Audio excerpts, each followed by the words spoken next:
अस्सलामुअलैकुम तमाम नाज़रीन, आप सभी का एसके एजुकेशन क्लासेस में खैर मकदम है। आप सभी का दिल की गहराइयों से इस्तकबाल है। उम्मीद करता हूँ आप सभी बख़ैर व आफ़ियत से होंगे और इस दुआ के साथ कि आप सभी खुश व खुर्रम ज़िंदगी गुजार रहे होंगे। आज हम 10वीं जमात की निसाब नवाए उर्दू से अफ़साना पोर्शन का तीसरा सबक भीख आपकी खिदमत में लेकर हाज़िर हुए हैं। अफ़साना पोर्शन में जो 3 सबक थे, आज उसका आखिरी सबक है। भीख अफ़साना है जो कि हयातुल्ला अंसारी ने लिखा है। हयातुल्ला अंसारी ने इस अफ़साने में वो चीज़ पेश की है कि हम जो ऐश व आराइश में जी रहे हैं, हम जिन ऐश व आराम में जी रहे हैं, दुनिया का एक अच्छा रूप है, तो उसके बरक्स दुनिया में एक ऐसा भी रूप है, दुनिया में एक ऐसी जगह भी है, दुनिया में ऐसे लोग भी रहते हैं जिनको 2 वक्त की रोटी मिलना भी मुयस्सर नहीं हो पाता। इस बात को हयातुल्ला अंसारी ने रजनी और कैलाश नाम के 2 किरदारों से ये पेश किया है। दुनिया का दूसरा रूप, दुनिया का दूसरा नज़रिया जिसमें लोग रहा करते हैं, वो तकलीफ़ों भरा, मुफलिसी भरा, गुर्बत भरा जो हाल दुनिया गुजार रही है, जिसे हर कोई पेश करना नहीं चाहता, हयातुल्ला अंसारी ने इस अफ़साने को बड़े दिलकश अंदाज में पेश किया है। आइए हम ज़्यादा वक्त ज़ाया ना करते हुए शुरू करते हैं आज का सबक। सबक को शुरू करने से पहले मैं आपसे एक छोटी सी गुजारिश करना चाहूँगा। सबक के इख्तिताम में आप सभी को मुश्किल अल्फाज और मानी दे रखे हैं, लेकिन उसके अलावा सबक में ऐसे बहुत से अल्फाज हुआ करते हैं जो आसानी से हमें समझ में नहीं आते हैं। तो मैं आप बच्चों से ये गुजारिश करूँगा कि आप ये सबक सुनते वक्त एक पेन कॉपी हाथ में लेकर रखें। वो सबक में आए वो अल्फाज जो पीछे मुश्किल अल्फाज मानी में नहीं दे रखे हैं, मैं कोशिश करूँगा उन छोटे छोटे अल्फाजों को भी आपको पूरी वजाहत करता चलूँ, ताकि आप उन अल्फाजों को भी गौर से सुन सकें, समझ सकें और उनको भी नोट डाउन करते चलें। तो हम हयातुल्ला अंसारी का मुख्तसर तारुफ जानेंगे, उसके बाद हम शुरू करेंगे आज का सबक। तो जानते हैं हयातुल्ला अंसारी का मुख्तसर तारुफ। हयातुल्ला अंसारी। हयातुल्ला अंसारी लखनऊ में पैदा हुए। 1926 में मदरसा फ़िरंगी महल से मशरिकी उलूम की सनद हासिल की। अलीगढ़ मुस्लिम यूनिवर्सिटी से BA किया। तालिब इल्मी के दौरान ही कौमी तहरीकों में दिलचस्पी पैदा हो गई थी। हयातुल्ला अंसारी का जन्म, आपकी पैदाइश लखनऊ में हुई थी और 1926 में आपने मदरसा फ़िरंगी महल से मशरिकी उलूम की सनद हासिल करी। सनद कहते हैं डिग्री को, मशरिक कहते हैं पूर्व को, पूर्व जिसे दिशा कहा जाता है। मशरिकी पूर्वी उलूम इल्म की जमा है उलूम यानी शिक्षा की, यानी मशरिकी उलूम की आपने सनद डिग्री हासिल की। उसके बाद अलीगढ़ मुस्लिम यूनिवर्सिटी से आपने BA किया और इल्म के ही दौरान यानी शिक्षा ग्रहण करते वक्त, शिक्षा पाते वक्त, उसी वक्त आपने कौमी तहरीकों में दिलचस्पी पैदा हो गई। कौमी तहरीक का मतलब कौम की तरक्की के लिए, कौम की रहनुमाई के लिए जिन सभाओं, जिन संगठनों का ईजाद हुआ था, जिन संगठनों की स्थापना हुआ करती थी, आपको उनमें दिलचस्पी होने लग गई थी। दिलचस्पी का मतलब रुचि, आपका उनमें इंटरेस्ट होने लग गया था। महात्मा गांधी से अकीदत की बिना पर वो कांग्रेस में शामिल हुए और आखिर वक्त तक कांग्रेसी रहे। अकीदत का मतलब होता है आस्था, या गांधी जी को वो अपना आदर्श मानते थे, इस वजह से वो हमेशा कांग्रेस में शामिल हुए और अपने आखिर दम तक कांग्रेसी ही रहे। 1937 में हफ्तावार अखबार, हफ्तावार मतलब हफ्तावाराना निकलने वाला अखबार को हफ्तावार अखबार कहा जाता है, तो हफ्तावार अखबार हिंदुस्तान जारी किया और 1944 में पंडित जवाहरलाल नेहरू ने लखनऊ से रोज़नामा कौमी आवाज़ जारी किया और अंसारी साहब उसके पहले मुदीर मुकर्रर हुए। मुदीर का मतलब एडिटर मुकर्रर हुए। किसके? कौमी आवाज़, जो कि पंडित जवाहरलाल नेहरू ने रोज़नामा निकाला था, उसके आप एडिटर मुकर्रर हुए। 1966 और 1982 में राज्यसभा के रुकन रहे। राज्यसभा के रुकन का मतलब सदस्य रहे। हयातुल्ला अंसारी और उनकी अहलिया ने उर्दू को उसका जायज़ मुकाम दिलाने के लिए डॉक्टर ज़ाकिर हुसैन के साथ एक 10 ख़ती मुहिम चलाई थी। यानी उर्दू को फ़रोग़ देने के लिए, उर्दू को उसकी असली मुकाम तक पहुंचाने के लिए आपने एक 10 ख़ती मुहिम भी चलाई थी। किन के साथ मिलकर? डॉक्टर ज़ाकिर हुसैन के साथ मिलकर। हयातुल्लाह अंसारी ने अफ़साने, नावल्ट और नावलों के साथ साथ तनक़ीदी मज़ामीन भी लिखे। तनकीदी मज़ामीन आलोचनात्मक विषय यानी आलोचनात्मक निबंध भी आपने लिखे थे। किन के साथ? नावल्ट और नावलों के साथ साथ। और गैर उर्दूदां हजरात को उर्दू सिखाने के लिए एक कायदा 10 दिन में उर्दू लिखा। यानी जो लोग उर्दू से सबक़त नहीं रखते थे, जो लोग उर्दू नहीं जानते थे, उनको भी उर्दू जानने के लिए, उर्दू सिखाने के लिए आपने कायदा निकाला था। उसका नाम था 10 दिन में उर्दू, यानी 10 दिन में उर्दू सीखने वाला एक कायदा आपने निकाला था, शाया करवाया था। 1952 में लखनऊ में तालीमुल बालिगान के लिए तालीम घर कायम किया। तालीम यानी शिक्षा, बालिगान यानी बालिग लोग, जो बालिग हो चुके हों, यानी व्यस्क, 18 साल से ऊपर को बालिग कहा जाता है, व्यस्क कहा जाता है। तो आपने उन बालिगों की पढ़ाई के लिए भी एक तालीम घर बनवाया था। कब? 1952 में। हयातुल्लाह अंसारी ने प्रेमचंद के अफसानों से मुतासिर होकर अफसाने लिखे। मुतासिर का मतलब प्रभावित होकर, लेकिन उनके अफसानों की फ़िज़ा मुख्तलिफ है। हालांकि वो प्रेमचंद के अफसानों से मुतासिर हुए थे, प्रभावित हुए थे, उनके अफसाने उनको बहुत बेहतर और बहुत अच्छे लगते थे, लेकिन उनका अफसाना लिखने का ढंग थोड़ा अलग था। उनके जैसे अफसाने नहीं लिखा करते थे, उनकी फ़िज़ा थोड़ी मुख्तलिफ थी। मुख्तलिफ का मतलब अलग थी। उन अफसानों के मुताले से अंदाज़ा होता है कि उनमें मुशाहिदा, तख़य्युल और फ़िक्र तीनों एक दूसरे के मुतवाज़ी हैं। उनके अफसाने ज़िंदगी के तमाम पहलुओं की तर्जुमानी करते हैं। उनके अफसाने ज़िंदगी के तमाम पहलुओं की क्या करते हैं? तर्जुमानी करते हैं, व्याख्या करते हैं। ज़िंदगी के हर गोशे की बात साफ साफ बताते हैं। उनका मुशाहिदा, तख़य्युल और फ़िक्र तीनों बराबर बराबर थे, समानांतर थे। मुशाहिदा कहते हैं अवलोकन को, तख़य्युल कहते हैं कल्पना को, और फ़िक्र यानी कौम को लेकर उसकी तरक्की के लिए फ़िक्र करना, यानी कौम को बेहतरी की तरफ लाने के लिए उनकी फ़िक्र करना। ये तीनों चीज़ें उनके लिए बराबर थी। उन तीनों चीज़ों में उन्होंने पूरा बराबर ध्यान रखा था, सब चीज़ों को समानांतर रखा था। यानी उनका मुशाहिदा लोगों को अवलोकन करना, लोगों के बारे में समझना, उनकी दिल के जज्बात को समझना। उनका तख़य्युल, उनकी कल्पना, जो लोगों के बारे में जो वो सोचा करते थे, उनकी जो कल्पना थी, ये सभी बातें बिल्कुल उनके जहन में बराबर थी। और उनके अफसाने को एक ऐसा रूप दिया करती थी जो दूसरे अफसाना निगारों से थोड़ा हटकर अलग हुआ करता था। हयातुल्लाह अंसारी के अफसानों का पहला मजमुआ कहते हैं संग्रह को, अनोखी मुसीबत 1939 में शाया हुआ। शाया मतलब छपना।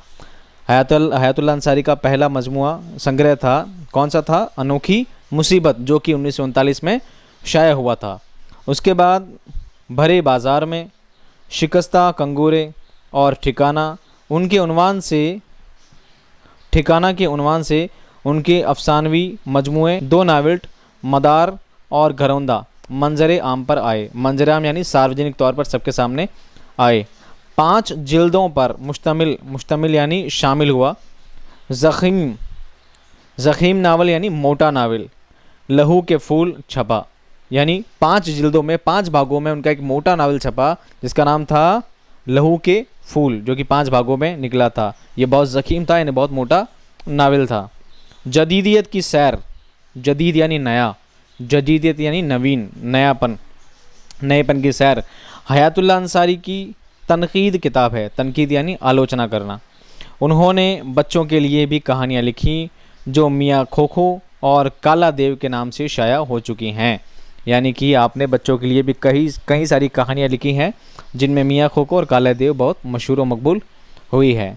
ये है हयातुल्लाह अंसारी का मुख्तसर तारुफ, जिसके बारे में हमने अभी पढ़ा है। आज हम हयातुल्लाह अंसारी का एक मशहूर अफसाना पढ़ेंगे, भीख। शुरू करते हैं आज का सबक। कैलाश की लारी पिथौरागढ़ के खुश्क, बंजर और तपते हुए पहाड़ों के एक दर्रे से पार करके मोती नगर की वादी में दाखिल हुई, और दाखिल होते ही मंज़र और मौसम और मुसाफिरों का मिजाज, सब कुछ बदल गया। कैलाश और रजनी इस अफसाने के दो खास सबसे मखसूस किरदार हैं जिनसे इस कहानी के बारे में आगे इस अफसाने में आगे लिखा गया है। तो कैलाश की लारी पिथौरागढ़ से पार करते हुए, खुश्क बंजर तपते हुए पहाड़ों को पार करते हुए एक दर्रे से, दर्रा कहते हैं पहाड़ों को काट कर या पहाड़ों को तोड़कर जो रास्ता बनाया जाता है उसे दर्रा कहा जाता है, मोती नगर में दाखिल हुई। और वहाँ पर जाने के बाद वहाँ का माहौल, वहाँ के मुसाफिरों का मिजाज, मिजाज का मतलब होता है स्वभाव, मुसाफिर यानी वहाँ के यात्री लोग, वहाँ पर घूमने वाले लोग, ये सब देखकर उसको थोड़ा अलग लगने लगा था। सामने एक तरफ नंदा देवी और त्रिशूल के बर्फ़ पोश चोटियाँ चमक रही थीं। बर्फ़ पोश का मतलब होता है बर्फ़ से ढका होना। जिस तरह आपने सुना होगा सफ़ेद पोश कपड़े पहने हुए वो था, तो यानी सफ़ेद पोश यानी पहना हुआ, ढका हुआ। तो यहाँ पर है बर्फ़ पोश चोटियाँ, यानी बर्फ़ से ढकी हुई चोटियाँ, पहाड़ियाँ चमक रही थी। और दूसरी तरफ ढलवां पहाड़ों पर सेब, नाशपाती और आलूचों के बागों की हरियाली थी, जो पहाड़ों के सिलसिलों से जीना बाजीना उतरती हुई नीचे जाकर घने दरख्तों और नामालूम तारीकियों में गुम हो जाती थी। यानी कैलाश पिथौरागढ़ से मोतीनगर की वादियों में जब दाखिल होता है तो वहाँ का मौसम उसे बहुत खुशनुमा और अच्छा लगने लगता है। तो वो देखता है वहाँ पर एक तरफ तो बर्फ़ की पहाड़ियाँ हैं, बर्फ़ से ढकी हुई पहाड़ियाँ हैं, दूसरी तरफ सेब, नाशपाती और आलूचों के बड़े बड़े पेड़ लगे हैं, और वो ढलवा नुमा जीना बा जीना, जीना कहते हैं सीढ़ियों को, सीढ़ी दर सीढ़ी वाले जो पहाड़ थे, सीढ़ी नुमा जो पहाड़ थे, वो ना जाने उनकी गहराइयाँ, उनकी घाटियाँ ना जाने कैसी गहराइयों में, तारीकियों में गुम हो जाया करती थी। तारीकी कहते हैं अंधेरे को, उस अंधेरे में उन घाटियाँ गुम हो जाया करती थी। वहाँ का मंजर उसको बहुत दिलकश और सुहावना लग रहा था। जब लारी स्टैंड पर पहुंची, कैलाश अपनी बहनों समेत उतरा तो उसे ऐसा महसूस हो रहा था जैसे आज कोई बहुत बड़ा त्यौहार है, जिसे पहाड़ और उनकी चोटियाँ, दरख्त और चिड़ियाँ, आसमान और सूरज, ये सब के सब इंसानों के साथ मिलजुल कर मना रहे हैं।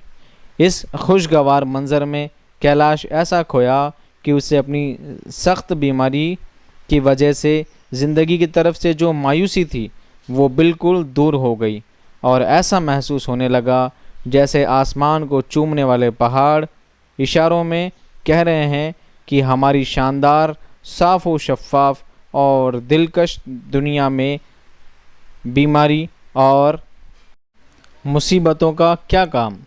यानी कि जब वो उस जगह पर पहुंचा था, उस वादी में पहुंचा था, तो उसे जो सख्त बीमारी थी उसे वहाँ का मौसम इतना खुशगवार लगने लगा था, वो मौसम उसे इतना सुहाने लगा था कि वो जो अपनी बीमारी लेकर आया था उसका जहन अपनी बीमारी की तरफ भी नहीं गया, बल्कि उसे वहाँ के खुशनुमा मौसम से ऐसा लग रहा था जैसे सूरज, पहाड़, नदी, झरने, पहाड़ियाँ, आसमान, चिड़ियाँ, यानी प्रकृति का हर हिस्सा कोई त्यौहार मना रहा है, इंसानों के साथ मिलकर कोई बहुत बड़ा त्यौहार मना रहा है। उससे वहाँ का मौसम इतना खुशनुमा और खुशगवार लगने लगा था।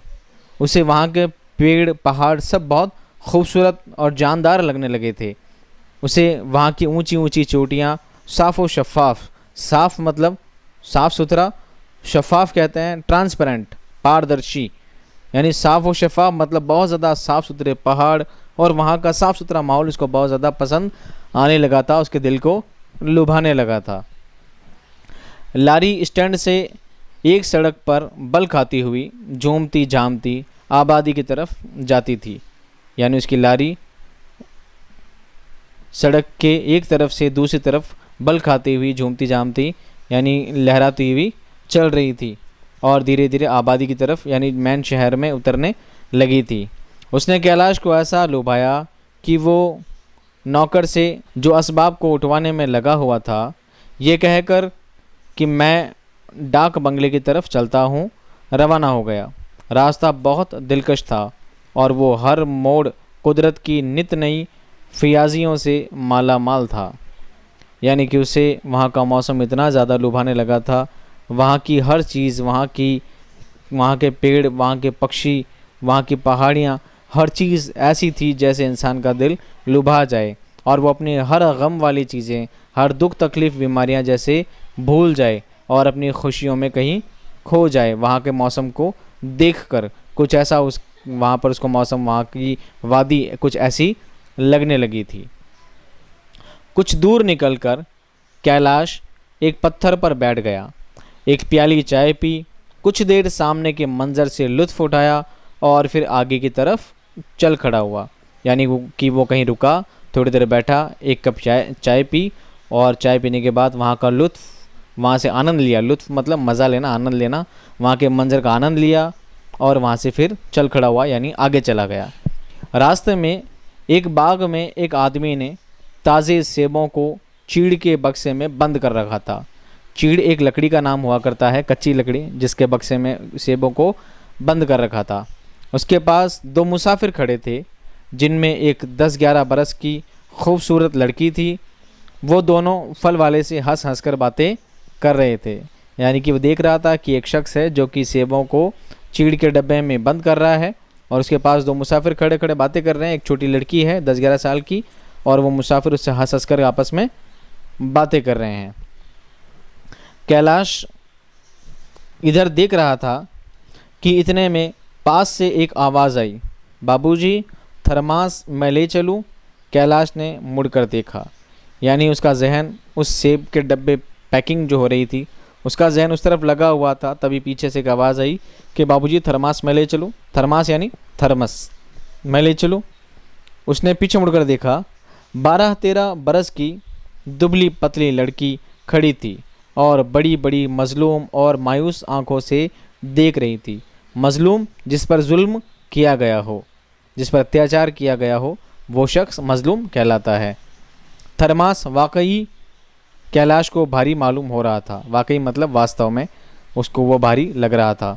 उसने वो लड़की के हवाले कर दिया और फिर उसी फयाजी से, और उस फयाजी से जो कुदरत ने उसे वादी के साथ दिखाई थी, पूछने लगा। फयाजी यानी उदारता, जो उसने प्रकृति में देखा था। इतना खुशगवार मौसम था, उसका मूड अभी बहुत ज़्यादा अच्छा था वहाँ की प्रकृति से। तो उसने उस खुशनुमा मौसम में अपने दिल के तासुरात जब बहुत ज़्यादा अच्छे थे, उस वक्त उसी उदारता से उस लड़की से पूछने लगा। क्या पूछा? कहाँ रहती हो? कैलाश ने ये बात लड़की से पूछी। लड़की ने नीचे की घनी तारीकियों की तरफ इशारा करके कहा, वहाँ बहुत नीचे। तारीकी यानी अंधेरों की तरफ। उसने पहाड़ी के नीचे अंधेरा जो था, उन घाटियों की तरफ इशारा करते हुए कहा, मैं वहाँ रहती हूँ। माँ बाप क्या करते हैं? लड़की ने बोला, मर गए। तुम क्या करती हो? लड़की बोली, कुछ नहीं। क्यों? बच्चा कुछ करने नहीं देता। लड़की ने जवाब क्या दिया? बच्चा कुछ करने नहीं देता। बच्चा? क्या तुम्हारा बच्चा भी है? ये बात कैलाश ने बोली। लड़की उस बदगुमानी पर हंस पड़ी और कहने लगी, बदगुमानी का मतलब संदेह, उसकी शक वाली बात पर, उसकी इस अजीब बात पर लड़की हंस पड़ी, क्योंकि वो लड़की खुद छोटी 8-9 साल या 10-12 साल की बच्ची थी। जब उसने ये बात करी, क्या तुम्हारा बच्चा है, तो लड़की उसकी इस बात पर हंस पड़ी और लड़की कहने लगी, मेरा 2 बरस का भाई है जो बहुत दिक करता है। दिक यानी दिक्कत करना, यानी परेशान करना, तंग करना। मेरा 2 बरस का यानी 2 साल का छोटा भाई है जो बहुत तंग करता है, हर वक्त खाना मांगता है, रात को ना वो सोने देता है और ना डर। डर उस वादी में किस चीज़ से? ये बात कैलाश ने पूछी उससे। उसने बोला कि वो बच्चा हर वक्त तंग करता रहता है, हमेशा खाना मांगता है और मुझे हमेशा वहाँ डर भी सताता है। तो कैलाश ने इस बात को पूछा कि उस वादी में किस बात का डर हो सकता है। मेरी कटरिया का दरवाज़ा टूटा हुआ है, रात भर मैं डरती रहती हूँ कि कोई आकर हमको खा ना जाए। कैलाश के दिल में दया उबल पड़ी। लड़की ने कहा कि मैं जिस कटरिया में रहती हूँ, जिस झोपड़ी में रहती हूँ, उसका दरवाज़ा टूटा हुआ है और चूंकि वो इतना घना जंगल है कि मुझे डर लगता है कि कोई वहशी जानवर आ ना जाए और हमें खा ना जाए। ये बात सुनकर कैलाश के दिल में दया उबल पड़ी, यानी कैलाश को बहुत दया तरस आया उसकी इस हालत पर। नौकरी करेगी? कैलाश ने उससे लड़की से पूछा। कोई रखे तो क्यों ना करूं, मैं तो बहुत मेहनत से उसकी सेवा करूंगी। अच्छा मैं रखूँगा तुझे भी और तेरे छोटे भाई को भी। ये बात कैलाश ने बोला। कैलाश ने क्या बोला उसे? उसकी दया आ गई, कैलाश को उस पर तरस आ गया और कैलाश ने बोला कि मैं रखूँगा तुझे भी और तेरे छोटे भाई को भी। लड़की हैरत ज़दा होकर कैलाश को देखने लगी। हैरत ज़दा यानी आश्चर्यचकित होकर देखने लगी। बाबूजी सच्ची? हाँ सच्ची, बिल्कुल सच। लड़की थोड़ी देर तक हैरत ज़दा रही, यानी थोड़ी देर तक लड़की आश्चर्य में रही, अचंभे में रही। फिर उसकी आंखों में आंसू आ गए, यानी उसकी आंखों में खुशी के आंसू आ गए। उससे नहीं पता था कि कोई उसे इस तरह की खुशी कभी दे पाएगा। यानी कि उस गरीब लड़की रजनी को इस बात की उम्मीद नहीं थी कि कभी कोई ऐसा वक्त भी आएगा जब कोई उसे काम पर रखेगा और उसकी ज़िंदगी में भी अच्छे दिन आएंगे। इसलिए उसने दोहरा कर ये बात पूछ ली, क्या बाबूजी सच, क्या सचमुच आप मुझे काम पर रखोगे? और बाबूजी ने जब ये बात दोहरा दी, हाँ सच, बिल्कुल सच, मैं आपको काम पर, मैं तुझे ज़रूर काम पर रखूँगा। तो ये बात जानकर उसकी आंखों में खुशी के आंसू आ गए और वो बहुत ज़्यादा खुशी में रोने लगी और वो कैलाश के पाँव पर गिर पड़ी और शुक्रगुजारी से बाबूजी बाबूजी करने लगी। उसके मुंह से और कुछ ना निकला, यानी उस शुक्र के तौर पे वो सिर्फ बाबूजी बाबूजी शुक्र से कहने लगी, उसके मुंह से और कुछ निकल नहीं सका। यानी उस वक्त उसके दिल में, उसके जहन में इतनी खुशी हो गई उसे इस बात जानकर के उसे सचमुच अब काम मिलने वाला है और अब उन परेशानियों के दिन उसके ख़त्म होने वाले हैं। रजनी खुशी के मारे रात को सो ना सकी। ज़रा ज़रा देर के बाद उसकी आंख खुल जाती थी और हर बार वो करवट लेकर टूटे किवाड़ों की दर्जों से झांकती थी। ये पहाड़ों के ऊपर आसमान पर सुबह की सफ़ेदी और तो नहीं नज़र आ रही। रात भर उसे नींद नहीं आई। क्यों? उस खुशी में उसे बार बार नींद नहीं आई कि ऐसा हो सकता है। उसके जहन में सिर्फ यही बात चल रही थी उस खुशी के में कि कल सुबह होगी और मैं कल सुबह उन बाबूजी के पास जाऊंगी और वहाँ पर मुझे काम मिल जाएगा। तो वो बार बार करवट बदलती थी और टूटे हुए दर्जों, टूटे हुए किवाड़ों मतलब दरवाज़ों में जो दरारें हुआ करती थी, जो छेती हुआ करती थी, वो उससे झांक झांक कर देखती थी कि बाहर थोड़ा सुबह का सवेरा थोड़ा नज़र आया हो। आज उसका रोज़ाना वाला खौफ कि कहीं रात को कोई भयानक शक्ल वाली चीज़ उसकी कोठड़ी के टूटे फूटे दरवाजे से घुसकर उसको, उसके सब भाई बहनों को सोते में खा ना जाए, दूर पहाड़ों में छुप गया था।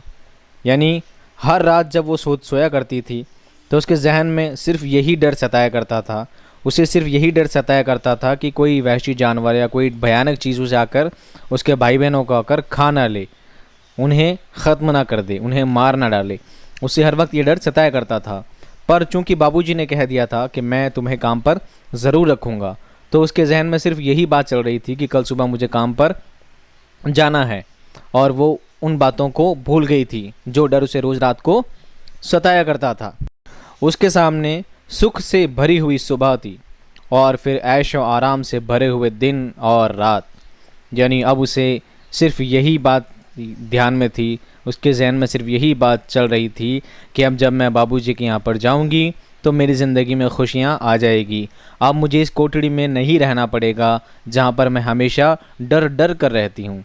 अब मुझे इस कोठड़ी में नहीं रहना पड़ेगा जहाँ पर मैं अपने बहन भाइयों के लिए 2 वक्त का खाना भी मुहैया नहीं करवा सकती हूँ। अब मैं बाबूजी के घर में जाऊँगी, वहाँ पर मुझे ऐशो आराम मिलेगा, वहाँ पर अच्छे दिन और अच्छी रातें और सुकून भरी ज़िंदगी मिलेगी।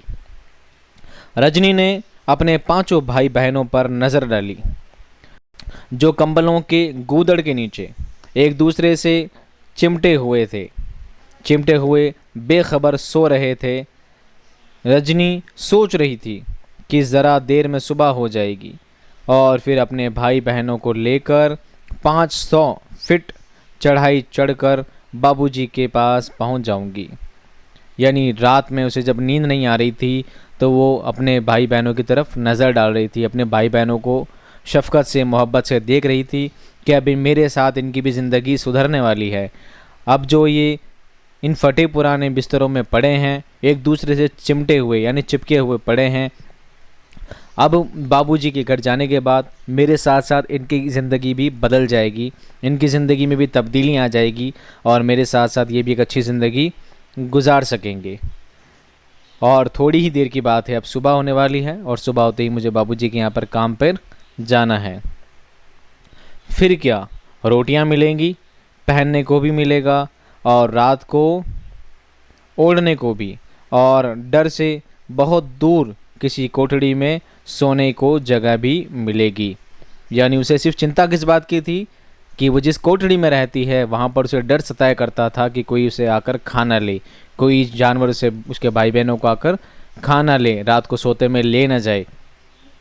और उसे डर था, और उसके दूसरी मुसीबत थी उनके भाई बहनों के लिए, वो खाना मुहैया नहीं करवा पाती थी, उनके लिए 2 वक्त की रोटी भी नसीब उन्हें नहीं हुआ करती थी। उसके बाद उसके लिए तीसरी मुसीबत थी कि उनके लिए कपड़े लत्ते का इंतज़ाम वो नहीं कर पाती थी। अब उससे ये उम्मीद थी कि वो बाबूजी के घर जाएगी तो उसे ये सब तरह के आराम व आराइशें मिल जाएगी। यानी कि उसने उम्मीदों के पुल बहुत बड़े बांध लिए थे, उसे सिर्फ अब सुबह होने का इंतज़ार था और कुछ नहीं। आखिर सुबह करीब आ ही गई और उसके 2 साल के दुबले पतले सूखे साखे भाई लल्लू ने चीख मारकर रोना शुरू कर दिया। यानी उसका जो 2 साल का छोटा भाई था, जो बार बार उसे तंग किया करता था, जिसके बारे में वो जिक्र कर रही थी कैलाश से, उसी छोटे भाई ने सूखे साखे यानी बहुत घुई गुर्बत में जब वो रहती थी, उनके भाइयों को 2 वक्त का खाना नसीब नहीं होता था, तो भाई कुपोषण का शिकार हो गए थे। यानी वो भाई बहन बिल्कुल सूखे साखे मरियल से थे। तो सुबह हो ही गई जब उसे काम पे जाना था और उसके भाई ने चीख मारना यानी रोना बिलखना शुरू कर दिया। आज रजनी ने सुस्ती नहीं दिखलाई और जल्दी से उसे पेशाब करा लिया, वरना होता तो ये था कि वो यूं ही दिन चढ़े तक पड़ा रहता था और फिर जब उसका बिस्तर रजनी को भीगा हुआ मिलता था तो वो लल्लू को धनक कर रख देती थी। यानी आज रजनी ने सुस्ती नहीं दिखाई। आज जब उसका भाई रोने लगा तो अपने भाई को लेकर गई, उसे पेशाब कराया, उसका ध्यान दिया, उस पर तवज्जो दी। लेकिन रोज़ ऐसा नहीं हुआ करता था। रोज़ तो वो क्या करता था, बिस्तरों में मुँह दिया करता था, पेशाब कर दिया करता था, और जब बिस्तर भीग जाया करता था तो वो अपने उस बिस्तर को हटाकर कहीं ना कहीं धूप में सुखा दिया करती थी। रोज़ाना ऐसे ही हुआ करता था, क्योंकि उसे तो फिक्र थी अपने भाई बहनों के लिए खाने का इंतज़ाम करने की मशक्क़त उसके लिए ज़्यादा ज़रूरी थी, ना कि उस भाई को ध्यान रखने के लिए। आज रजनी ने सिर्फ उतना ही नहीं किया कि उसे पेशाब करा लिया, बल्कि उसे प्यार भी किया और बहलाया भी। ये चीज़ लल्लू के लिए कुछ इतनी अजीब सी खुशी लेकर आई कि वो रात भर की भूख को भूल गया और अपनी टूटी फूटी बोली में बातें करने लगा। क्योंकि रजनी उस पर कभी तवज्जो नहीं दिया करती थी। क्यों नहीं देती थी? क्योंकि रजनी खुद परेशान थी। उसे तो हर वक्त अपने भाई बहनों के लिए खाने का इंतज़ाम करना पड़ता था। उसके छोटे भाई बहन उसके ऊपर जिम्मेदारी थे, तो उसकी जिम्मेदारी उन पर थी कि उनके खाने का इंतज़ाम किया जाए। लेकिन आज रजनी ने, जब रजनी को बाबूजी के घर पर जाना है, तो रजनी ने उनका ख़ास ख्याल रखा, उसे पेशाब कराया और उसे प्यार भी किया, इस खुशी के साथ कि बाबूजी के घर जाकर उसकी ज़िंदगी में खुशियाँ आने वाली है। अब ये बात लल्लू के लिए बहुत अजीब हो गई, क्योंकि लल्लू को उम्मीद थी, लल्लू को तो ये पता था कि मेरी बहन मुझसे कभी प्यार करती ही नहीं है। लेकिन आज उसने प्यार किया तो वो रात भर की भूख भूल गया और टूटी फूटी भाषा में, जैसा कि बच्चे बोला करते हैं, अपनी बहन से बातें करने लगा।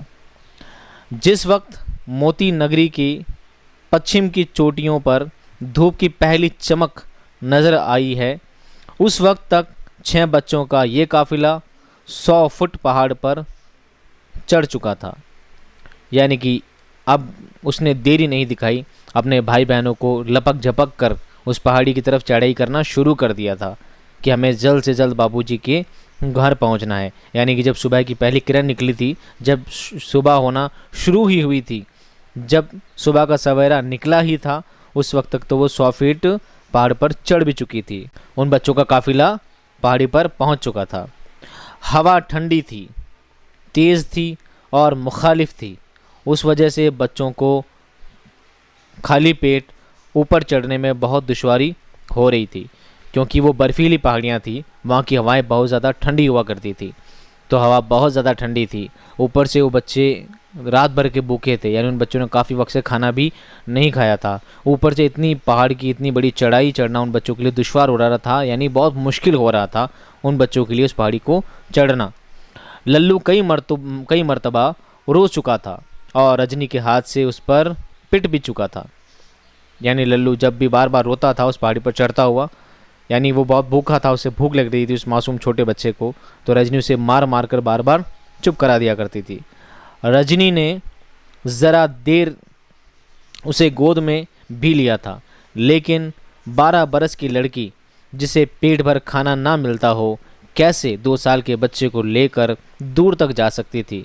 इसलिए लल्लू चल सके या ना चल सके उसे चलना तो पड़ेगा, वरना रजनी मार मार कर रास्ते ही में ख़त्म कर देगी।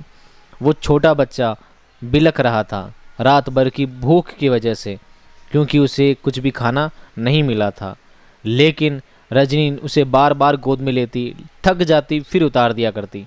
रजनी फिर गोद में लेती, फिर थोड़ी दूर चलती, फिर थक जाती, फिर उतार दिया करती। ये सिलसिला चलता रहता था, क्योंकि रजनी एक 12 साल की छोटी बच्ची थी, उसको भी काफ़ी वक्त से खाना नहीं मिला था, तो वो उस मासूम बच्चे को लेकर कितना ऊपर चढ़ सकती थी, उसकी भी कुछ मजबूरियाँ थी। इसलिए लल्लू अब चल सके या ना चल सके, उस बच्चे की हिम्मत हो या ना हो, लेकिन उसे चलना ही पड़ेगा, और नहीं चलेगा तो क्या करेगी, रजनी उसे और पीटेगी। तो उस गम में, इस तकलीफ़ में वो बच्चा चुपचाप चलता रहा था।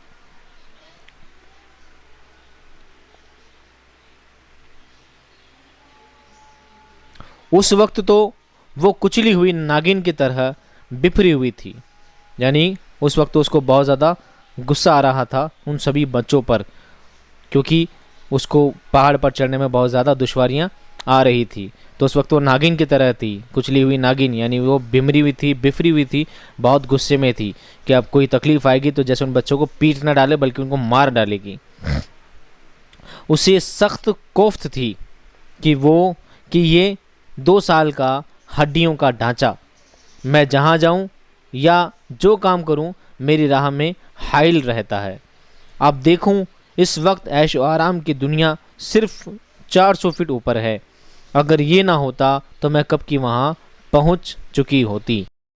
जब पहाड़ी चढ़ने में रजनी को बहुत ज़्यादा दुश्वारी हो रही थी तो उसे उन सभी बच्चों पर बहुत ज़्यादा गुस्सा आ रहा था, क्योंकि उसे ये लगता था कि ये 2 साल का हड्डियों का ढांचा, वो अपने छोटे भाई से मुखातिब करके कह रही है कि 2 साल का हड्डियों का ढांचा मेरे लिए हर वक्त कोफ्त का सबब रहता है। कोफ्त कहते हैं मुसीबत का, दुख की वजह रहती है, और हमेशा मैं जो भी काम करूं या जिस काम में भी जाऊं हमेशा मेरे लिए हाइल रहता है। हाइल कहते हैं रुकावट को, बैरियर जिसे कहा जाता है, हमेशा मेरे काम में बाधा रहता है, ये हमेशा मेरे काम में बाधा बन जाता है। मैं जो भी काम करती हूँ हर वक्त मेरे लिए कोई ना कोई परेशानी का सबब बना रहता है। अगर ये इस वक्त नहीं होता तो अब तक तो मैं ये पहाड़ी चढ़ भी चुकी होती। इनको लेने के चक्कर में, इनको साथ ले जाने की वजह से मुझे और ज़्यादा तकलीफ़ हो रही है, ऐसा उसके जहन में ये बात चल रही थी। रजनी का गुस्सा देखकर कल्लू, जो लल्लू से 2 साल बड़ा था, और मुन्नी जो 4 साल बड़ी थी, सहमे हुए थे और हाँप कर एक एक कदम आगे बढ़ रहे थे। यानी रजनी का गुस्सा सभी बच्चों पर बहुत ज़्यादा हो रहा था, क्योंकि वो उन सभी बच्चों को अपनी परेशानी का सबब समझ रही थी। यानी ये 6 के 6 भाई बहन उस पहाड़ी की चढ़ाई चढ़ रहे थे और ये सहमे हुए थे, हाँप रहे थे। यानी पहाड़ी पर चढ़ते उन सभी का सांस फूल गया था, पहाड़ी पर चढ़ना सभी को दुश्वार हो रहा था, पर फिर भी सहमे यानी डरे हुए कि अगर हम कुछ बोलेंगे तो रजनी हमें पीट देगी। डरते डरते भी उस पहाड़ी पर चढ़ रहे थे। अलबत्ता तुलसी और रामू रजनी की तरह ताज़ा दम थे। ताज़ा दम यानी स्वस्थ, थोड़े फ्रेश कह सकते हैं, फ्रेश थे, तरोताज़ा थे। बल्कि उन दोनों ने भी लल्लू को बारी बारी गोद में ज़रा ज़रा देर के लिए उठा लिया था। रजनी के बाद किसने, रामू ने और तुलसी ने भी जब देखा कि रजनी बहुत ज़्यादा थक गई है, वो दोनों बच्चे थोड़े बड़े थे तो उन्होंने भी बारी बारी थोड़ी थोड़ी देर के लिए लल्लू को गोद में लिया था और पहाड़ की चढ़ाई की थी। इस तरह छोटे छोटे इंसानों का ये छोटा काफिला डांट और मार, खौफ और आंसू, थकावट और हाँपने, उम्मीद और तमन्नाओं के साथ 50 फुट ऊपर चढ़ गया था। यानी छोटा सा काफिला था, डरा हुआ था, सहमा हुआ था, रोए जा रहा था, आंसुओं के साथ था, थकावट में था, परेशानी में था, लेकिन बहुत सारी उम्मीदों के साथ था। एक तमन्ना लिए चल रहा था कि अब हम जब पहाड़ी पर पहुंच जाएंगे, कैलाश के घर जब हम पहुंच जाएंगे, तो वहां पर हमारी ज़िंदगी से अच्छे दिन की शुरुआत होने लग जाएगी। ये छोटा काफिला एक बड़ी सारी उम्मीदों का पुल बनाकर उस पहाड़ी पर चढ़ाई चढ़ रहा था। उस जगह रामू को एक चश्मे के पास पड़ा हुआ एक दागी सेब मिल गया। दागी यानी गंदा, सड़ा हुआ, दाग लगा हुआ सेब मिल गया। लेकिन वो अभी मुंह तक नहीं ले जाने पाया था कि रजनी ने झपट कर उसे छीन लिया और दांत से उसका एक बड़ा सा टुकड़ा काट कर लल्लू को दिया, और फिर बाकी के 2 टुकड़े करके कल्लू और मुन्नी को।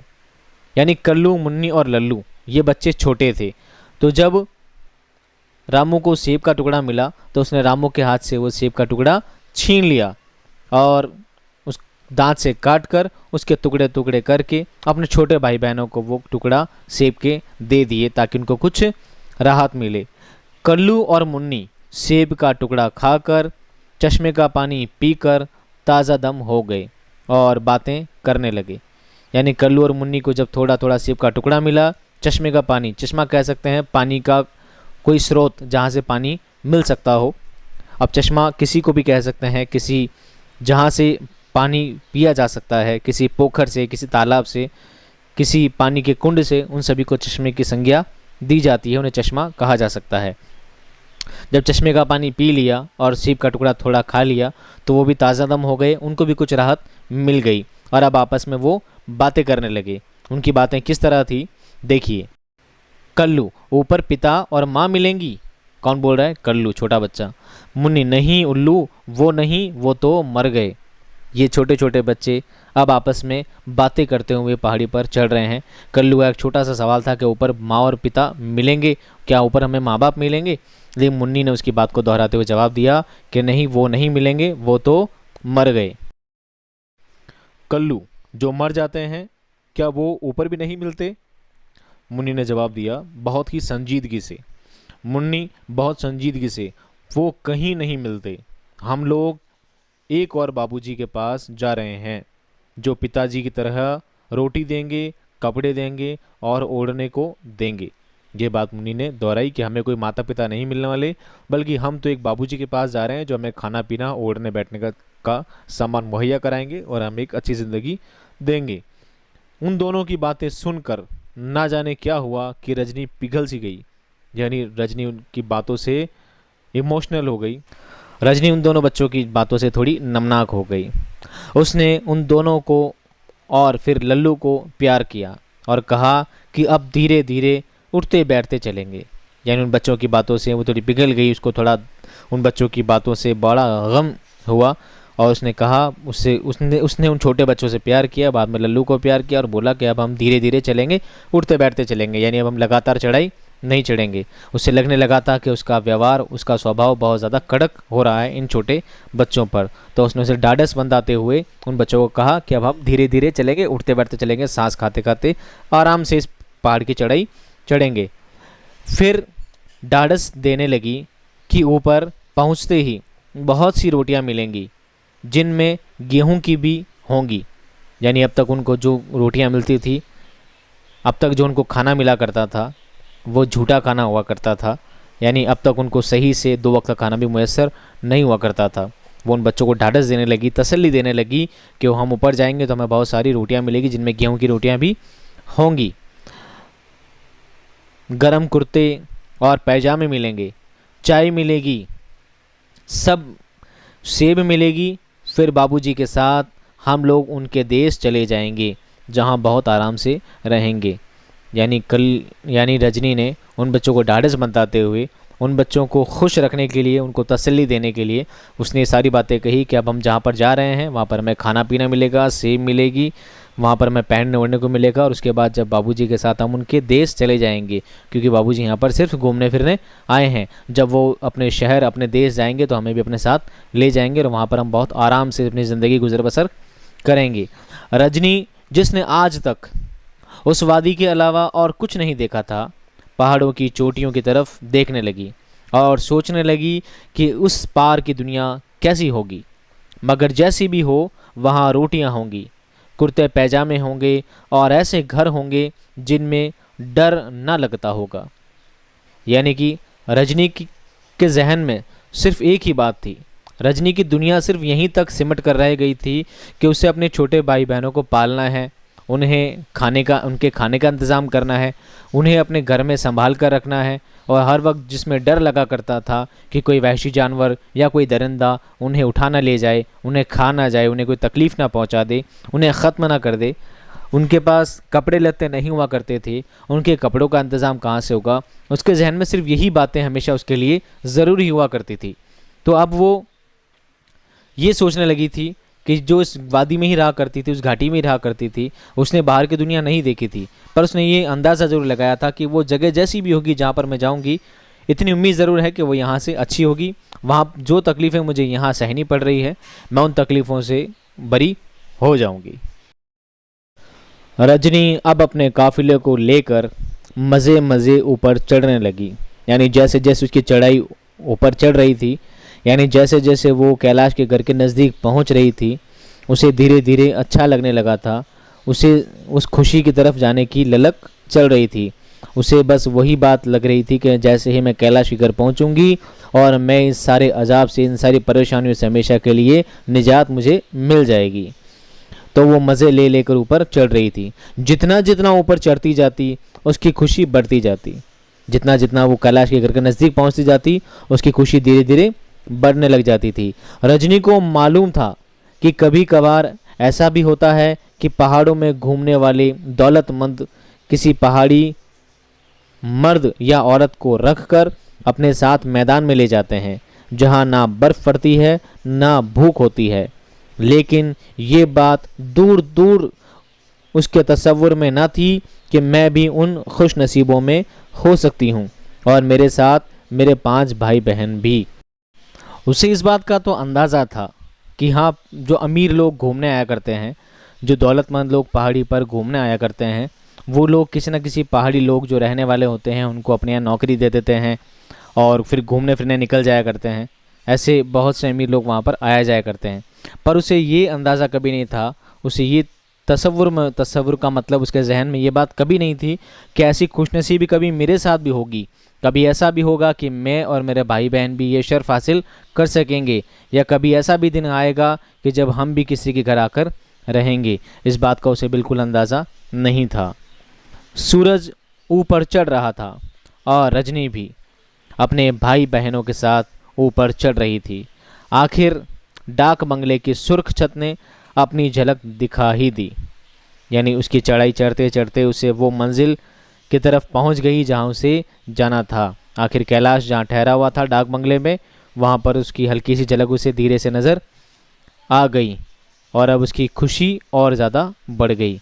कैलाश चाय पी रहा था और खिड़की से साफ सुथरी नंदा देवी और उसके नीचे के अजीमुशान पहाड़ों को देख रहा था कि उसके नौकर ने आकर खबर दी, कल वाली लड़की आई है और उसका बच्चा भी। यानी कैलाश बालकनी में बैठा था और वहाँ के नज़ारों को देख रहा था जिस जगह वो घूमने आया था, और उसका लुत्फ़ उठा रहा था। बैठा बैठा चाय पी रहा था और उस जगह का आनंद भी ले रहा था। तभी उसका नौकर उसके पास यानी कैलाश के पास गया और कैलाश को बोला कि कल वाली लड़की आई है और उसके साथ उसका बच्चा भी आया है। एक छोड़ 5 बच्चे साथ हैं। 5? नौकर, जी हुजूर। यानी कि नौकर ने कैलाश के पास जाकर ये खबर दी कि वो कल वाली लड़की आई है और उसके साथ बच्चे भी आए हैं। और 1-2 छोड़ो, आपने तो बोला था एक बच्चा, उसके साथ 1 छोड़ो 5 बच्चे हैं।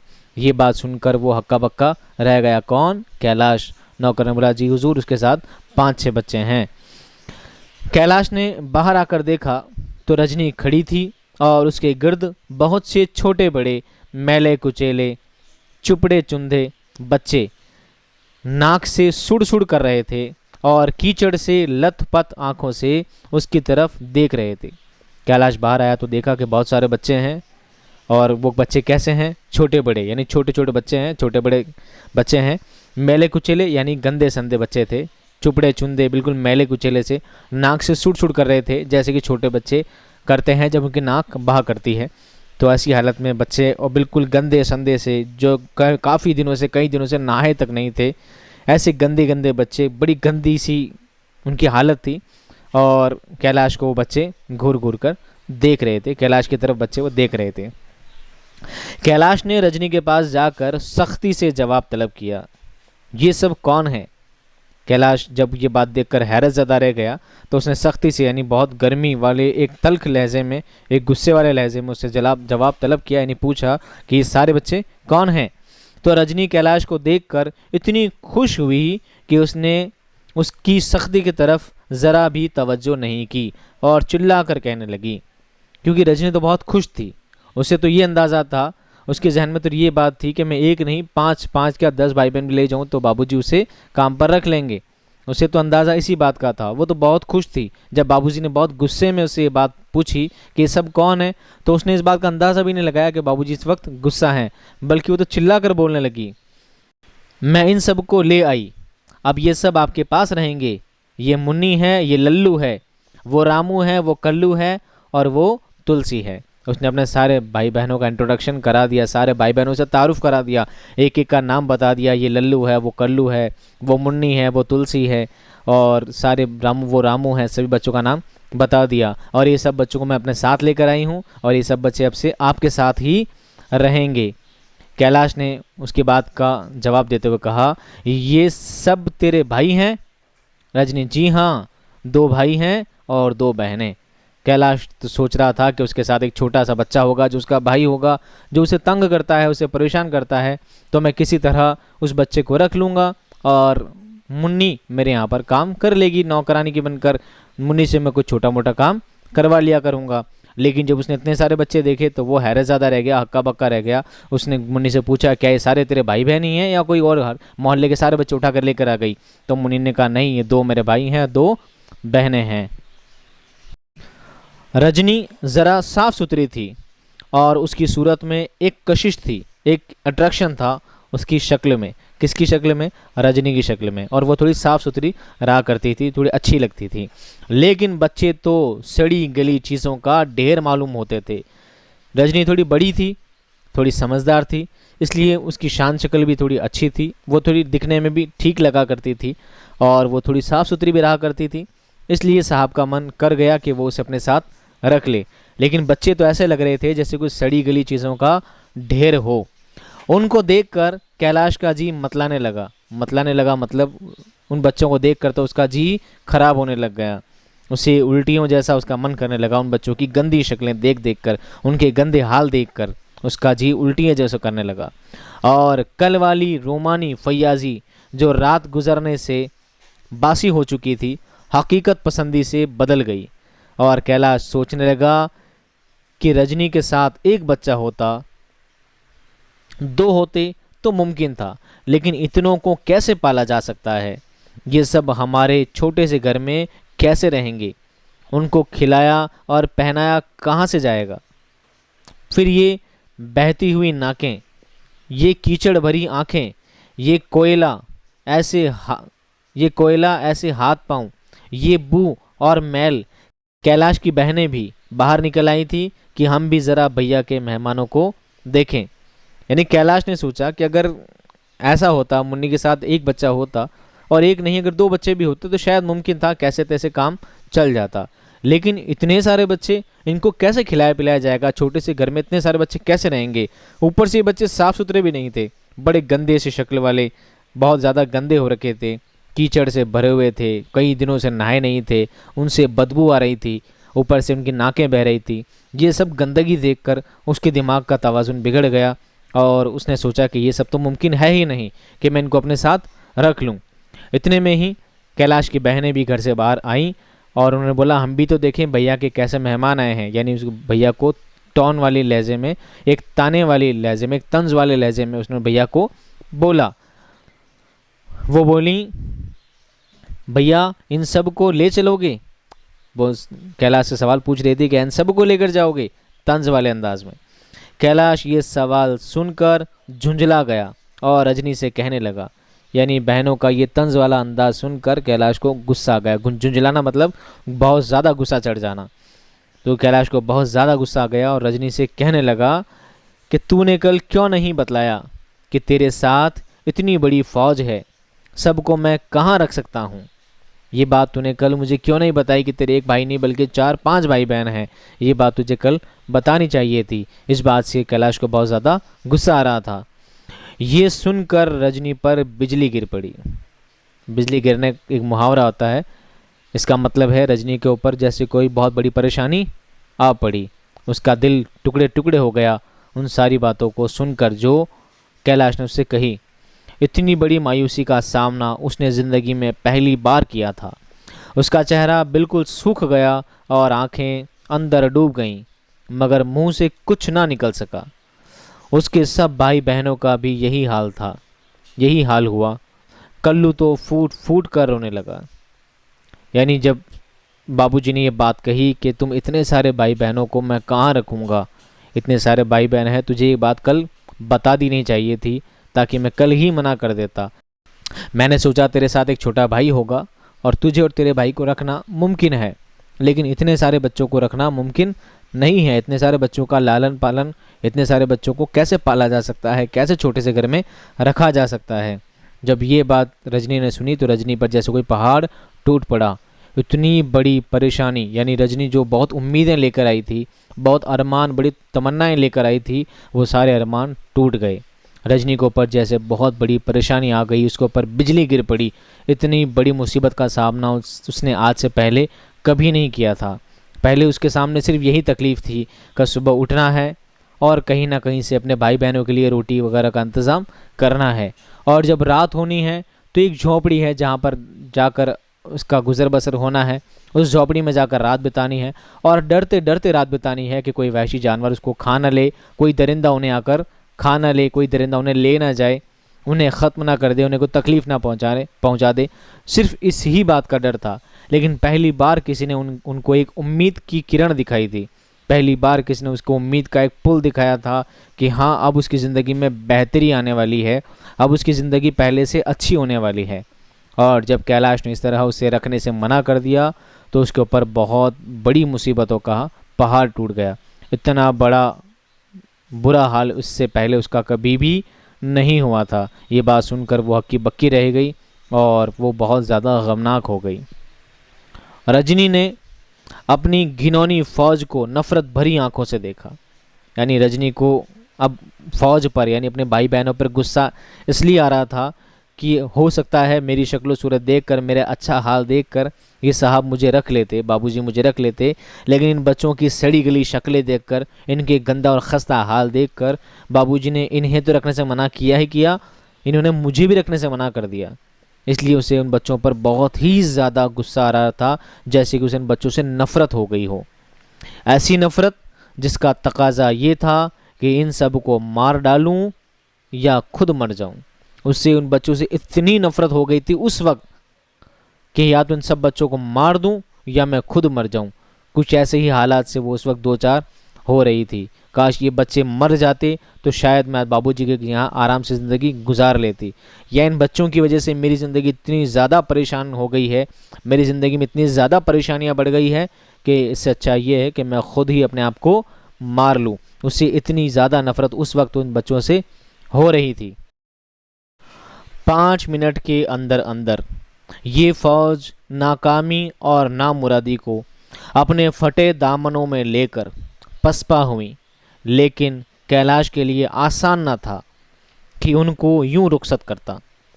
पसपा होना मतलब पीछे हो जाना, रुखसत करने का मतलब होता है रवाना कर देना।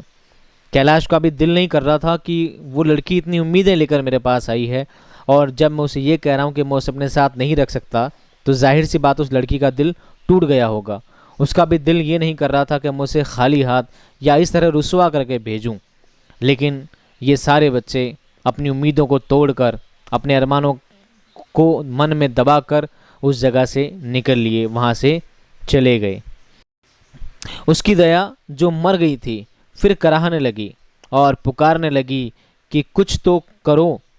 उस पुकार से निजात पाने के लिए कैलाश ने रजनी को पुकारा और 2 रुपये उसके हाथ में रख दिए। यानी कि कैलाश का दिल नहीं कर रहा था कि मैं उसे इस तरह रुसवा करके भेजूं कि उसकी उम्मीदें जो मुझसे लगा कर आई थी वो उम्मीदें धराशायी हो गई। उसकी उम्मीदें जो मुझसे लगा कर आई थी कि मैं उसे रख लूँगा और उसकी ज़िंदगी में अब अच्छाई आ जाएगी, उसकी ज़िंदगी में अब सुकून होगा, वो सारी उम्मीदें अब ख़त्म हो चुकी थी। तो वो नहीं चाहता था कि उसे रुसवा करके भेजूँ। उसके दिल में उसका ज़मीर गवारा नहीं कर रहा था कि मैं उसे इस हाल में वापस भेजूँ। तो उसके ज़मीर ने जब उससे झुंझलाया, उसके ज़मीर ने जब उसे हिलाया कि कुछ तो कर, जाते जाते उस बच्ची के साथ कुछ तो भला हो, उसकी सारी उम्मीदें जो टूट चुकी है उसको उम्मीद दिलाने के लिए, उसको ढाढ़स बंधाने के लिए कुछ तो करो। तो उसकी उम्मीद को रखने के लिए कैलाश ने अपनी जेब से 2 रुपए निकाले और उसके हाथ में रख दिए, उसको पुकार कर। 2 रुपए, उससे बहुत कुछ खरीदा जा सकता है। रजनी अपनी फौज को लेकर बाजार की तरफ भागी और एक दुकान के सामने सबको पूरियां खाने और खिलाने लगी। पहले 8 आने की पूरियां ली, फिर 8 आने की और ली, फिर 4 आने की और ली, फिर और 4 आने की।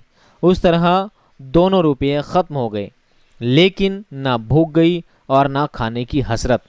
हसरत कहते हैं किसी चीज़ के ना मिलने पर उसकी तमन्ना करना, उसे कहते हैं हसरत। यानी कि वो जो 2 रुपये थे उससे बहुत कुछ मिल सकता था, यानी उस वक्त के हिसाब से वो 2 रुपये बहुत ज़्यादा हुआ करते थे। तो वो 2 रुपये हाथ में लेकर निकल गई, अपने भाई बहनों को बाज़ार ले गई, वहाँ से पूरियाँ ली और बच्चों को खिलाने लगी, खुद भी खाने लगी। इस तरह थोड़े पैसे करते करते वो सारे पैसे ख़त्म हो गए, लेकिन उन बच्चों की भूख ख़त्म नहीं हुई और ना भूख का अरमान। वो जो 2 रुपये थे, उन 2 रुपयों से बच्चों का पेट भर खाना भी नसीब नहीं हुआ।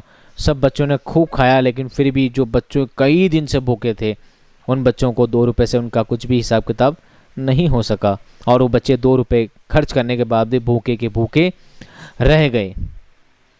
दोपहर के बाद ये काफिला खाली हाथ नीचे की तरफ थके दिल और थके पाँव के साथ उतरने लगा और इस तरह कि बैठ गया तो उठने की ज़रूरत ही ना महसूस की। सुबह जिन तारीकियों से निकल के आया था, शाम को उन्हीं की तरफ जा रहा था। सूरज भी डूबता जा रहा था और वो लोग भी उतरते जा रहे थे, मगर बिल्कुल खामोशी से। ना रोना, ना डांटना, ना इजहार हसरत, ना ढारस। क्यों? गोया ये सब बच्चे नहीं, बूढ़े थे, और वो भी हड्डी चमड़े के नहीं, गूदड़ के बने हुए। यानी कि हयातुल्लाह अंसारी ने अब उन बच्चों के जज्बातों को अपने अल्फाजों में कुछ इस तरह कैद किया है कि शाम हो रही थी, अब वो बच्चे खा पी कर पड़ गए थे, एक जगह बैठ गए थे और ऐसे बैठे थे कि वापस उठने की उम्मीद ही नहीं थी। यानी वो बच्चे हिम्मत हार गए थे।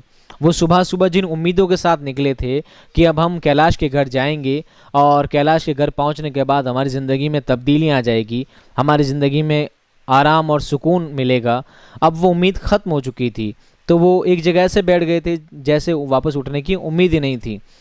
अब जब सूरज ढल रहा है, वो ही वापस शाम होने वाली है, सुबह की अब शाम हो चुकी है।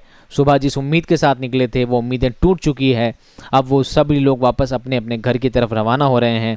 सब लोग अपनी अपनी चढ़ाई से उतरने के लिए जा रहे हैं। सब लोग चढ़ाई से उतर रहे हैं। जो लोग पहाड़ी पर उतरे थे सब एक एक करके नीचे उतरते जा रहे हैं और ये लोग भी वापस अपने काफिला भी, इन छोटे बच्चों का काफिला भी वापस अपने घर की तरफ जा रहा है। कहाँ जा रहा है? उसी टूटी हुई झोपड़ी में, उसी कोठड़ी में जहाँ पर ये हमेशा रहा करते थे, उसी डर के साथ, उसी भूख के साथ और उसी तकलीफ़ के साथ ये बच्चे वापस उसी कोठरी की तरफ जा रहे थे। सिर्फ लल्लू दो एक बार रोया, मगर रजनी के मारने ने उसकी भी आवाज़ बंद कर दी। सूरज डूबने पर ये लोग उसी अपनी पुरानी कोठरी में पहुँचे जहाँ भूख थी और सर्दी थी, खौफ था और तीनों के सिवा कुछ नहीं। जैसे जैसे सूरज डूब रहा था ये लोग अपनी कोठरी की तरफ जा रहे थे और जब सूरज मुकम्मल डूब चुका, अंधेरा हो चुका, तो ये लोग अपनी कोठरी में पहुंच गए थे। ये कौन सी कोठरी थी? ये वही कोठरी थी जहां पर भूख थी, जहां पर उनके लिए खाने को कुछ नहीं था, जहां पर सर्दी थी, जहां पर उनके पास पहनने ओढ़ने को भी कुछ भी सामान मुयस्सर नहीं था, और वहाँ पर था खौफ, क्योंकि उसके टूटे दीवारों से, उसके टूटे दरवाज़ों से उसे हर वक्त यही डर लगा रहता था कि कोई वहशी जानवर, कोई दरिंदा उन्हें उठा कर ना ले जाए, उन्हें ख़त्म ना कर दे। ये वही कोठरी है जहाँ पर इन तीनों के सिवा, इन दुख तकलीफ़ और दर्द के सिवा उस कोठरी में और कुछ भी नहीं है। और शाम हुई तो ये बच्चे वापस उसी कोठरी में पहुँच गए अपनी टूटी हुई उम्मीदें लेकर। पहुँचते ही थकी हुई तुलसी ने आहिस्ता से कहा, भूख लगी है। फिर रामू ने भी कहा, फिर मुन्नी और कल्लू ने भी। दिल की उम्मीदों के साथ पेट की पूरियां भी गायब हो चुकी थीं। रजनी बच्चों को अंधेरे और भूख और डर की आगोश में छोड़कर पड़ोसियों की दया का इम्तहान करने निकल खड़ी हुई। हयातुल्लाह अंसारी। यानी जैसे ही रात हुई, सुबह की पूरियां ख़त्म हो चुकी थी, क्योंकि जब सुबह इंसान खाना खा लेता है, शाम होने के बाद उसे दोबारा भूख लग जाया करती है। इन बच्चों का भी यही हाल था। ये काफ़ी लंबे अरसे से भूखे थे, उन्हें 2 वक्त का खाना भी मुयस्सर नहीं हो पाता था। अब जब शाम हो चुकी है तो बच्चों ने बड़ी दबे हुए लहजे में एक एक करके कहने लगे कि रजनी, अब हमें भूख लगने लगी है। क्योंकि रजनी के अलावा उनकी उम्मीद और किसी से नहीं थी। एक रजनी ही थी जो उनके लिए कहीं से भी खाने का इंतज़ाम किया करती थी, चाहे भीख मांग कर, चाहे किसी से मांग कर, कुछ भी करके, पड़ोसियों से के पास जाकर, इधर उधर भाग दौड़ करके। सिर्फ उसी की जिम्मेदारी थी कि अपने सभी भाई बहनों को खाने का इंतज़ाम करके दिया करती थी। तो अब रजनी निकल पड़ी अपने पड़ोसियों की दया का इम्तहान करने। वो देखने निकली थी कि हाँ, दया जो लोग दिखाया करते हैं, जो झूठी दया लोग ऊपर से दिखाया करते हैं, क्या सचमुच उनके दिल में वो दया है कि नहीं। ये बात का इम्तहान लेने अब रजनी निकल पड़ी थी वापस खाने का इंतज़ाम करने के लिए। इस अफसाने के ज़रिए हयातुल्लाह अंसारी ने जिस बात की तरफ निशानदही की है, वो मखसूस बात ये है कि इस दुनिया में 2 तरह के तबके रहा करते हैं। एक है अमीर तबका और एक है गरीब तबका। अमीर तबके के पास वो सभी तरह की ऐशो आराइश की चीज़ें मुहैया हुआ करती हैं, जबकि गरीब तबके के पास वो सारी चीज़ें नहीं हुआ करती है। अमीर तबके के पास अल्लाह ताला ने हर तरह की वुसअत दी है, लेकिन एक तबका वो भी है जिनके पास 2 वक्त के लिए खाना भी मुयस्सर जिन्हें नहीं हो पाता है। अगर अल्लाह ताला ने आपको वुसअत दी है, अल्लाह ताला ने आपको इस शर्फ से नवाजा है, अगर अल्लाह ताला ने आपको सभी तरह की चीज़ों से आरास्ता किया है, तो आपका फ़र्ज़ है कि आप उस गरीब तबके की भी मदद की जाए, उस गरीब तबके की ओर भी देखा जाए, उनकी तरफ भी ध्यान दिया जाए। लेकिन ऐसा नहीं होता है। कहना आसान होता है, बहुत सारे संगठन होते हैं, बहुत सारी कमेटियाँ हुआ करती है, बहुत सारे संघ हुआ करते हैं जो ये कहते हैं कि हम गरीबों की मदद करते हैं, हम गरीबों के साथ भला चाहते हैं, हम गरीबों को ये करेंगे, हम गरीबों के लिए वो करेंगे। लेकिन वो संघ कितना काम कर पाते हैं, ये बात आप भी जानते हैं और हम भी। अगर अल्लाह ताला ने हमें वुसअत दी है, अगर अल्लाह ताला ने हमें सचमुच इस शर्फ से नवाजा है कि उसने हमें वो हाथ दिए हैं जो लेने वाले नहीं बल्कि देने वाले हाथों से उसने हमें नवाजा है, तो अल्लाह ताला हर इंसान को ये शऊर दे, ये समझ दे कि उसे सचमुच मिस्कीनों का, यतीमों का, गुरबा का ख्याल रखना चाहिए। ये वही चीज़ है जो आपके दुनिया में भी काम आएगी और आखिरत में भी काम आएगी। इंशाअल्लाह मैं आप सभी से ये उम्मीद करता हूँ कि जैसा भी हो, जितनी भी अल्लाह ताला ने आपको वुसअत दी हो, आप हर तरह से गुरबा का, गरीब लोगों का, यतीमों का, मिस्कीनों का और ज़रूरतमंदों का, उनकी ज़रूरतों का पूरा ख्याल रखेंगे। जितनी आपसे हिम्मत हो सके, जितनी आपको वुसअत अल्लाह ने दी है, जितनी वुसअत आपके पास है, जितनी आपके पास हैसियत है, आप उसी हैसियत के नतीजे से, उसी हैसियत के मयार में आप उन गरीबों का, उन ज़रूरतमंदों का ज़रूर ख्याल रखेंगे। इसी उम्मीद के साथ मैं चाहूँगा आप सभी से अलविदा। तब तक अपना ख्याल रखिए, आबाद रहिए। अल्लाह हाफ़िज़।